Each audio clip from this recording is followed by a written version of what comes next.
السلام عليكم. لا تنسوا الاعجاب بالفيديو والاشتراك في القناة وتفعيل الجرس ليصلك كل جديد تشجيعا لنا لنستمر بنشر المزيد إن شاء الله. وأكد ابن كيران خلال المؤتمر الوطني الخامس للفضاء المغربي للمهنيين تحت شعار المهني شريك أساسي في أوراش التنمية والحماية الاجتماعية، البلد ليس تابعا للاتحاد الأوروبي مشددا. أعلى أن المغرب أمة حرة مستقلة ولا نقبل أن يمس أحد استقلالنا.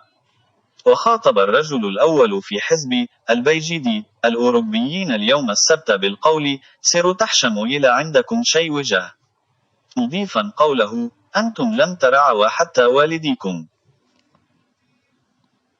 وأشار ابن كيران إلى أن الملك محمد السادس لا يجب أن يبقى مشغولا ما إذا كان الشعب معه أم لا، مؤكدا أننا كلنا معه.